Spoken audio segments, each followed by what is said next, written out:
Cara, então chegamos aí nas vésperas pré-Primeira Guerra Mundial. O que aconteceu? A Rússia já é o maior país do mundo. E pra vocês terem uma ideia quão importante era a Rússia como império, várias coisas que a Inglaterra fez foi só pra conter a Rússia, entendeu? Então eles impediram os russos de conquistarem Constantinopla 2 vezes, porque eles estavam com medo da Rússia ficar forte demais. Eles impediram a Rússia de conquistar lá o porto na China, como é que é o nome daquele porto? Porto Arthur. Porto Arthur, em parte para impedir eles de ficarem poderosos. Eles lutaram contra a Rússia na Pérsia, porque senão eles iam ficar poderosos demais. Então, a Inglaterra, que era eminentemente a potência global na época, se via profundamente ameaçada pela Rússia, entendeu? Era a verdadeira ameaça, né, na época. Porque, assim, a Rússia... Esses países da Europa nunca consideraram a Rússia um país propriamente europeu, entendeu? Era uma coisa meio... intermediária. A Rússia é meio chinês, meio mongol, meio branco e tal. E ele era considerado também uma força, cara, como se fosse um trator, assim, uma coisa que quando começa a pegar momento, não para mais, entendeu? Porque tinha muita gente, né? Então, eu acho que a gente ainda sente um pouco desse tipo de cabeça hoje. Sendo que isso não é mais verdade, né? Agora você é um país com pouca população, né? O Putin tá tentando reverter isso, mas, não tá conseguindo. Então, pois é. E também essa sensação de que, tipo assim, se a Rússia começar a conquistar, ela não vai parar nunca mais, entendeu? Sim. Ela só vai parar na Espanha, sabe? Que é uma coisa meio que as pessoas sentem bastante isso na questão da Ucrânia. Os poloneses, pelo menos, eles são absolutamente... tem terror, assim, ser conquistados pela Rússia. Mas aí a questão da União Soviética. Mas, por exemplo, tem gente na França que falando isso, sabe? Sim. Tipo, não vai chegar aí, entendeu? Não vai. Eu também acho que não, mas vai saber. Não vai. E aí, enfim, essa é a história da Rússia. A gente está nas vésperas da Primeira Guerra Mundial. A Rússia está se modernizando muito rápido por causa desse legado da Catarina. A Rússia é um dos países mais fortes, mas é um país atrasado, né? E aí nessa coisa de imperialismo na China, né? Eles acabam se metendo numa guerra com o Japão, que o Japão era um povo asiático, então os russos, que eram europeus, eles consideravam inferior, né? Mas o que acontece? Eles consideravam inferior. Exato, a Rússia falava, pô, japoneses, pelo amor de Deus. O mundo, né? Achava assim. Sim. E o Japão, a gente não falou, mas o Japão estava passando um processo de industrialização e abertura política muito rápido, financiado pela Inglaterra para conter a Rússia. Exato. Em parte. Então, tudo correu como os ingleses planejaram. Porque realmente esse é o império que mudou a história mesmo, enfim. Aí esse Japão moderno, disciplinado, tecnológico, dá uma coça na Rússia em 1905. Exato.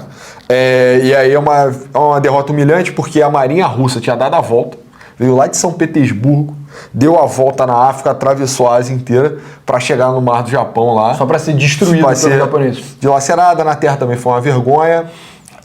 Cara, isso foi uma humilhação assim para a Rússia no plano internacional que gerou... porque nenhum europeu basicamente estava perdendo guerra para países não europeus há muito tempo, né? Porque eles tinham indústria e o resto do mundo não tinha. Pois é. E aí o que acontece é que começa uma ebulição social, né? Começa devagar. O Nicolau II da Rússia, ele acaba sendo forçado, coagido a reabrir o parlamento. Que era a Duma, né? A Duma, que era um negócio, um conceito milenar, assim. E ele restaura para dar um pouco para os anseios de liberdade dessa sociedade. E ao mesmo tempo, por que pareça, a Rússia também está se industrializando. A Revolução Industrial finalmente chegou na Rússia, com 100 anos de atraso. Indústria siderúrgica, fábrica de carro, fábrica de arma, de tudo. Tá começando a formar... Tá começando a formar essa classe trabalhadora, assim, industrial, urbana. E, cara, nesse clima de Rússia se dando mal no Japão, aí nessa mistura toda, Primeira Guerra Mundial, a Rússia também toma um pau dos alemães, assim. A gente fala muito do fronte ocidental da Primeira Guerra Mundial. Que ele foi estático, guerra de trincheira, blá. No Oriente é tão largo, não dá pra fazer esse negócio de trincheira, entendeu? Então vai lá, vai cá, morre 100 mil na ida, morre 200 mil na volta, entendeu? Então teve um peso social muito grande pra Rússia. E aí libera-se, não vou dizer quem, né? A Inglaterra libera o Lenin pra voltar pra a Rússia, coberta ele e tal, e aí... E ele aproveita o momento de caos político para fazer a revolução, né? Exato, na verdade é a Alemanha que libera, eu falei besteira. A Alemanha libera o Lenin para voltar, achando que... Porque eles achavam que o Lenin ia assinar um tratado de paz com ele, o que efetivamente acontece. O Brasil de Armas acabou de lançar um vídeo detalhando o processo da Revolução Russa, detalhado pelo... Como que o Lenin e o Stalin tinham visões diferentes, assim, né? A gente até tava conversando sobre isso. Como que o Stalin e um outro amigo dele estavam tipo, não, a gente tá conseguindo trabalhar bem com os mencheviques, que eram mais moderados, e ele tava tipo, galera, é agora ou nunca, entendeu? Hoje a gente vai fazer da Revolução Comunista agora, não vai.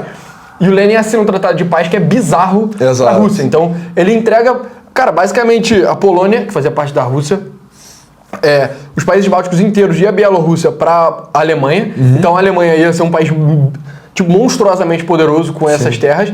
E ele entrega a Ucrânia, basicamente a Ucrânia, né? E pra Áustria-Hungria, né?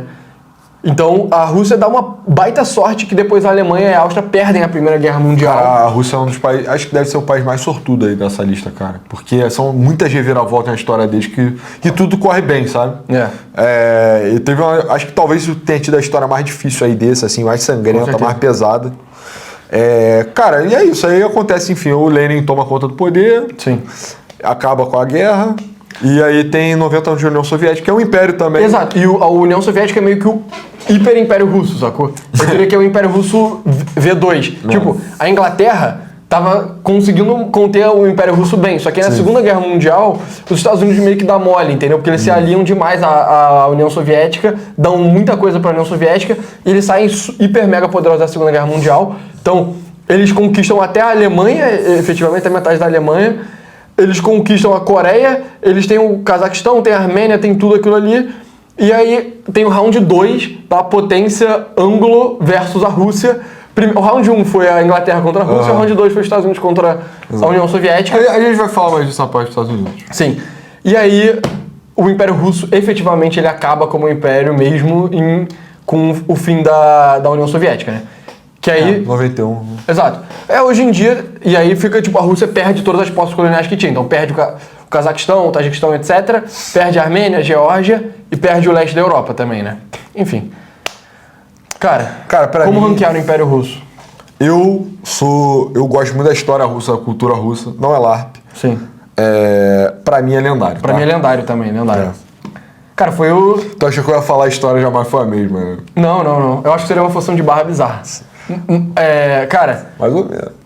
A parada da Rússia, mano, é que eles quase superaram o Império Mongol em termos de área. Quase. Sim. Entendeu? Quando eles tinham Alasca e tal, enfim. Eles quase conseguiram quebrar também a hegemonia do Reino Unido, né? Coloca acima ou abaixo da peça? Acho que é abaixo. Abaixo. Acima do otomano, porque espancou, né?